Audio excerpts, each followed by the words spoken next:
Deion Sanders and Colorado landed their quarterback of the future. We're going to talk about him and more on today's episode of Locked On Buffs.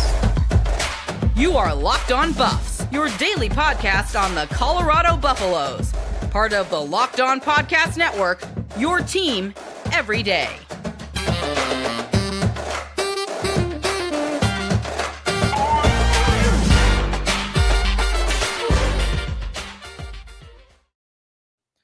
What is up, everybody? This is Locked On Buffs. I am your host, Kevin Borba, and joining me today is John Garcia Jr. John, we are going to be talking about the recruit we had on just this last week, Danny O'Neil, who committed to Colorado yesterday.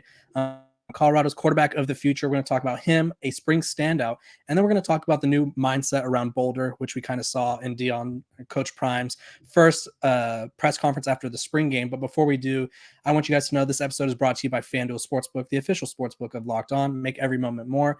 Visit FanDuel.com/Locked On to get started. Okay, John, let's go into the recruitment of Danny. He obviously loved Colorado, went on multiple visits, and he pulled the trigger on yesterday morning around 9 my time, noon your time. Just give us a little breakdown of what went on.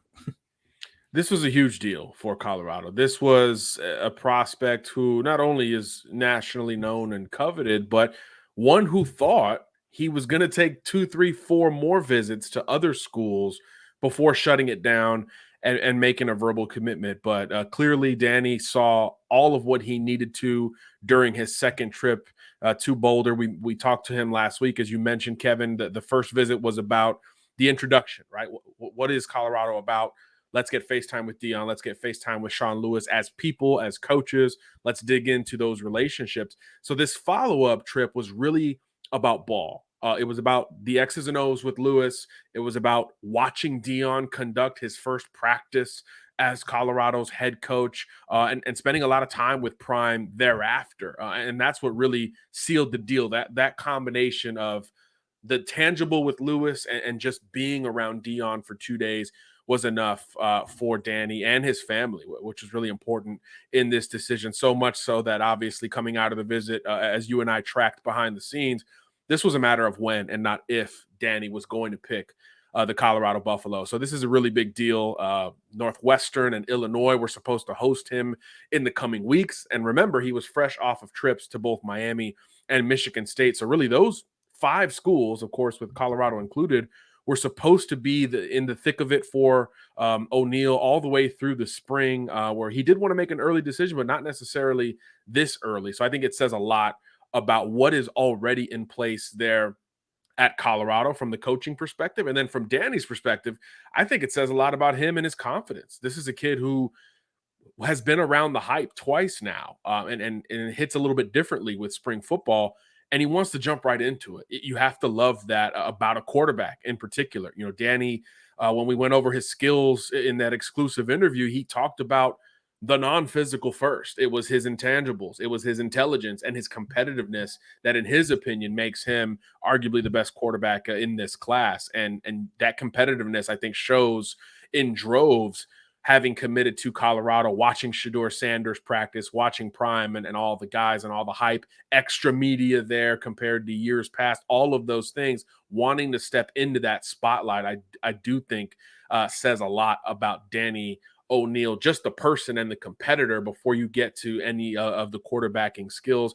And then from the Colorado side, I love the confidence. We talked about it last week, I think. They hadn't offered many quarterbacks. This was a very conservative approach from Sean Lewis from the moment he got the job. 2, 3 quarterbacks got that fresh, updated Colorado offer, and O'Neil was one of them. So I think early on, this relationship was able to blossom, and obviously both sides had enough conviction for the other to greenlight this thing a lot sooner than maybe all sides expected. So big deal for Colorado, positionally getting your QB1 of the future, but maybe even bigger on the short-term end. Now you've got your extension of the coaching staff as a recruiter. So I think Danny is going to now hit the ground running for Colorado to help build on this recruiting class that is now back up to 5 verbal commitments. So yeah, it's a heck of a headliner. A lot of QB dominoes are falling all over the country. So big for Colorado to get their guy so that they can move on while O'Neal simultaneously helps to build this class through peer recruiting, which is kind of the underrated element of the recruiting process. Targets love to hear from commits and vice versa to see if they fit, if there's comfort with the team they're going to be joining, because obviously the quarterback is always the headliner. So big fit now and certainly into the future for Colorado.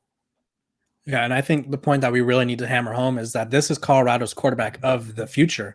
Shedeur Sanders has 2 years left, assuming he doesn't depart for the NFL after this season. And so that's assuming like he decides to return for a final senior year. But either way, Danny's a junior right now. Next year he will be a senior, so that means that by the time he gets onto campus, Shedeur will either not be there or he will be a senior. And so Danny is next in line and ready to kind of fulfill. He's going to be Coach Prime's first non-son quarterback at the college level. Outside of his first stint at Jackson State, where he had the former Florida quarterback, but the first quarterback that he recruited, that he kind of brought in and was inherited and wanted. So Danny kind of gets the little imaginary like button of like Coach Prime approved, the stamp of Coach Sean Lewis and Coach Prime approved, and it's a huge get. I don't think people realize that outside of Shedeur Sanders, the Colorado quarterback room is very inexperienced, and so adding someone like Danny adds more depth, and he adds someone who a lot of people are expecting to think a lot of things from. I think his recruiting rating of a 3-star will go up as the rankings continue to readjust themselves, and I think he's going to see his name probably rise up to a 4-star. Wouldn't shock me. The godfather of recruiting himself, Steve Wiltfong, talked about him today and said he has the skill set and can navigate the pocket and has a good feel for the game, makes really good decisions, and you plug that in with Sean Lewis's offense and you have the makings of something exciting. And so I think Colorado fans have a lot to be excited about. Obviously, you don't want to rush Shedeur out of the building, but this is the quarterback post Shedeur, if you will, and there's a lot to be excited about, John. 100% KB. And I just think this says a lot about the belief. I know that was more of Prime's Jackson State slogan, the I believe stuff. But this, I think, is a tangible, example of it at Colorado. Just building and believing in the stability of Prime and Lewis there in Boulder, because remember, at the beginning of all of the Prime to Colorado conversation, one national narrative was sort of, is Colorado going to be a long-term deal for Deion, or is this going to be a stepping stone? This is going to be a vault up to a different gig eventually. And when we talked to Danny, one of the biggest things he was looking for amid all these scholarship offers, well over a dozen, was stability. He wanted to commit to a coaching staff that was going to be in place through the majority of his college career as far as he could project, which means, thorough kid, longtime varsity starter, multiple state championships. He asked those questions when he was in Boulder, at either the first time or certainly this past weekend. And he obviously got answers that he liked. So I love the battery of Prime, Lewis, and now Danny O'Neal into the future. It gives recruiting stability just as much as the commitment, reinforced the potential coaching stability there in Boulder. So this is big in a lot of ways, as you mentioned, Kevin. And I like what my old colleague Steve Wiltfong said about his decision making. That is really, in today's game, that has become as important a trait at the quarterback position as arm strength or pocket mobility or anything else, because it really is a point guard in these wide open, faster systems. And we know that's exactly what Sean Lewis wants with his trigger man. So I think that style fits both physically and schematically with what Sean Lewis wants to do. So that'll be fascinating to watch whenever that Shedeur Sanders era as QB1 comes to a close. Yeah, I think too the Sean Lewis era is fast and requires a lot of smart quarterback play, and so Danny's ability and IQ will really help make it so there's not that big of a steep drop off when Shedeur Sanders eventually departs. Because one day it will come, unfortunately for Bus fans and Coach Prime. I'm sure he wants to coach his son forever, but it's going to come eventually, and Danny O'Neal, will be waiting in the wings. Before we move on to Jimmy Horn, who's going to be our spring standout of the first week, I need you guys to know that the tournament is heating up and now, and it's the perfect time to download FanDuel, America's #1 sportsbook, because new customers get a no sweat first bet up to $1,000. That's bonus bets back if your first bet doesn't win. And just download the FanDuel Sportsbook app. It's safe, secure, and super easy to use. Then you can bet on everything from money line to point scores and threes drained. Plus, FanDuel even lets you combine your bets for a chance at a bigger payout with a same game parlay. So don't miss your chance to get a no sweat first bet up to $1,000 in bonus bets when you go to fanduel.com/lockedon. That is fanduel.com/lockedon to learn more. Make every moment more with FanDuel, an official sports betting partner of the NBA. John, we've been talking about the quarterback of the future, but let's talk about the quarterback of the present. One of his new weapons, Jimmy Horn Jr. out of USF, is arguably one of the fastest players in college football. Has run a verified 4.38, I believe was his 40 time when they were running around during the winter workouts, and he's probably could only go faster. He has been tabbed as a standout for spring, even though they've only been in spring ball for a few days now. He has been kind of viewed as the guy that's standing out. Coach Prime likes what he's doing. Shedeur Sanders likes what he's doing. He's built a relationship with him. Can you kind of give us a little insight on what Jimmy Horn not only brings to the table, and does it shock you that he's standing out this early in spring? Definitely doesn't shock me. This is a get the guy the football by any means necessary type of dynamic athlete. Hand it to him, throw him a bubble screen, or let him route up a defensive back, much like we saw before spring ball in that sort of semi-viral social media post that Jimmy put out there. So he's a threat, no matter how you slice it. The physical traits have always been there. You mentioned the tangibly electric speed. But now the rapport between him and Shedeur is starting to grow. And I think that's really where there was the most unknown, obviously, right? New system, new QB, new everything for Jimmy, unlike it is for some of the JSU transfers. So that was really the conversation, before spring ball started. Hey, this guy has all the tools to be wide receiver one, but we don't know quite yet how comfortable he is with Shedeur and the offense itself. And the early returns are really positive. And I think what's most interesting here is that the physical is the physical, right? Go watch him run, go watch him come out of his breaks, play with a low center of gravity, be electric after the catch. That's easy to see. You don't have to be an NFL GM to recognize that. But both Prime and Shedeur in the last few days have mentioned the mental capacity to catch up that Jimmy Horn has established with Shedeur and within this offense, meaning it's one rep, and if it doesn't work out, you correct it and you move on. You don't go back to that same rep. And I think the fact that both Prime and Shedeur have pointed that out specifically in the first few days of camp says a lot, because we always hear about how hard it is for these quarterback receiver batteries to build chemistry. I think that's always thought of as a physical deal.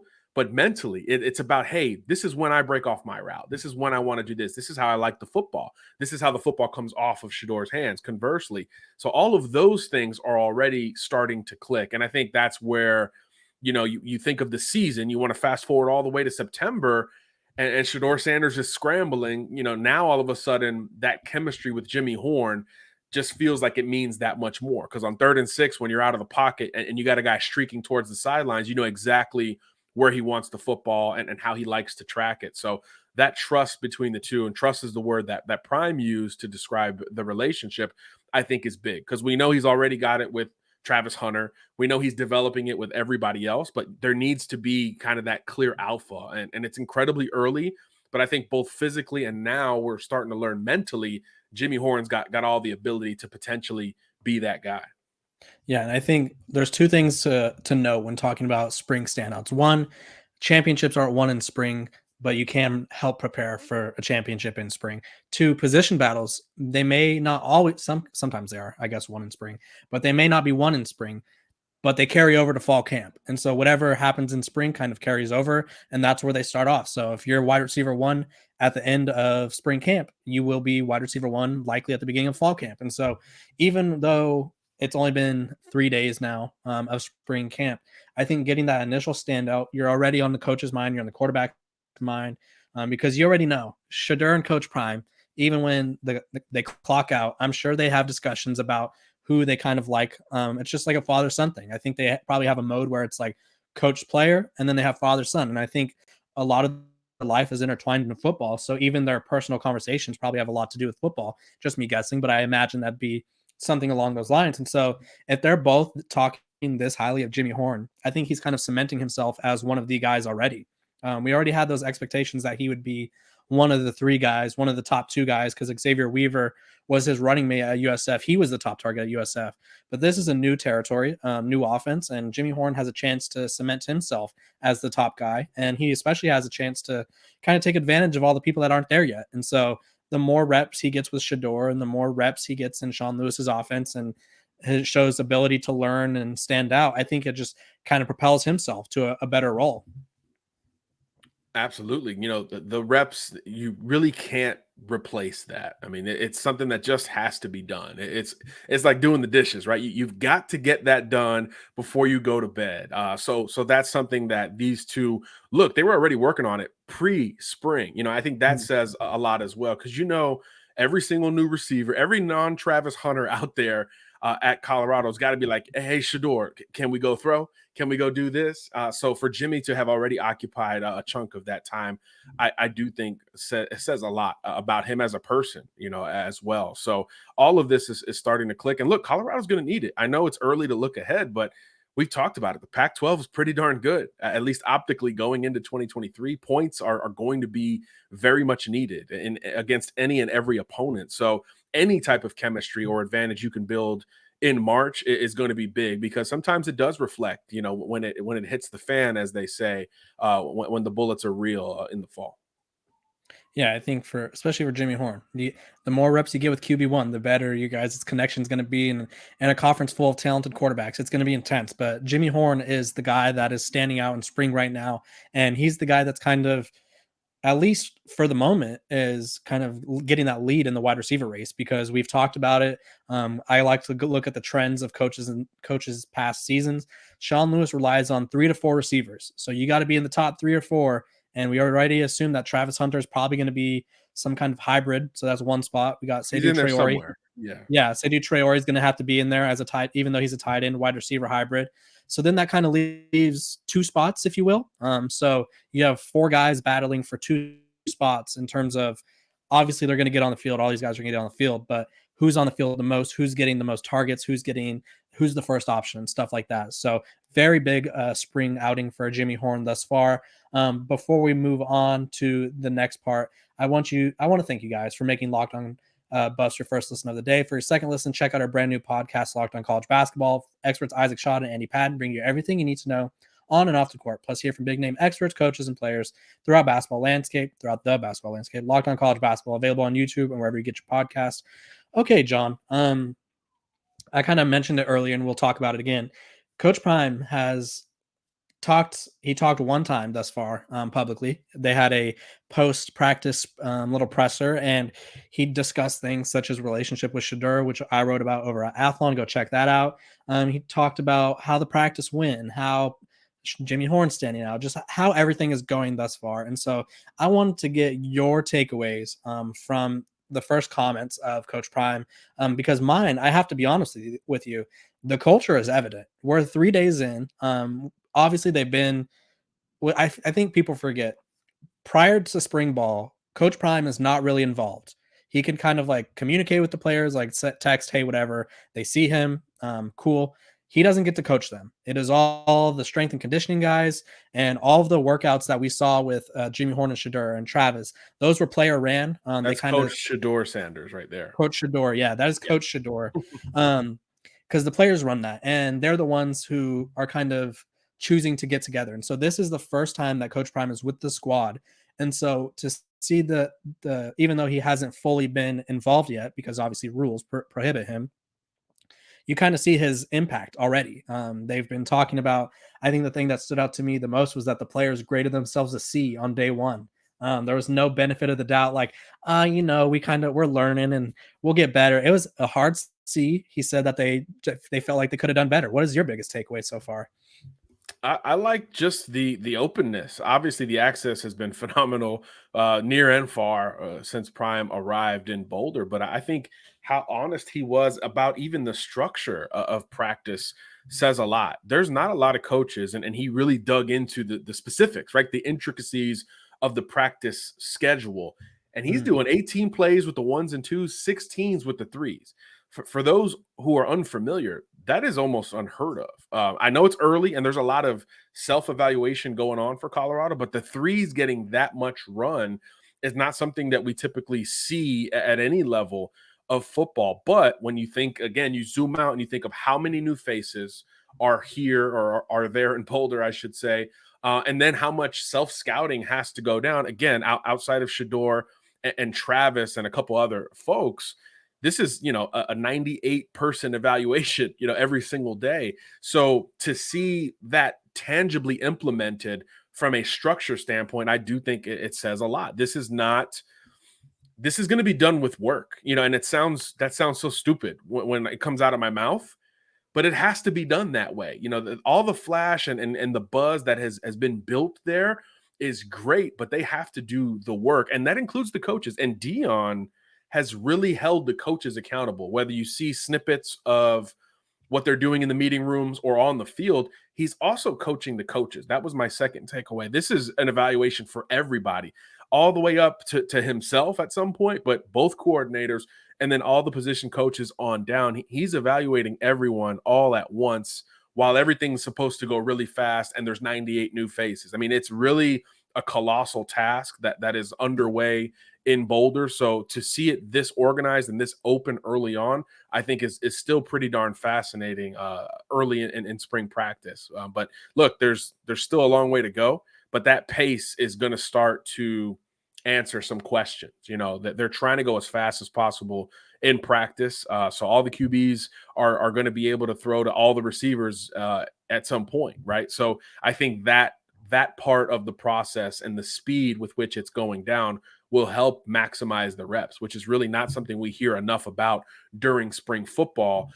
But when you're inheriting a roster and overhauling it all at the same time, you've got to be as open and as quick as you can during the allotted time. Because like you said, it's not like the NFL where there's so much time between coaching staff and player. It's really minimized because look, school's still going on. There's a lot of rules in place to limit this thing. So to try to get as many reps in as possible is really important, especially early, because while you want to evaluate the top, you also want the bottom layer to kind of work themselves out of the rotation. It's one of those things that's unspoken, but that's what needs to happen because we know there's another portal window coming. We know other recruits are enrolling in the summer, and there's a long way to go between now and fall camp. So all of those systems have to get going simultaneously. So to see it working seemingly well enough that the players are not even grading themselves high, I think is an ideal start for Colorado.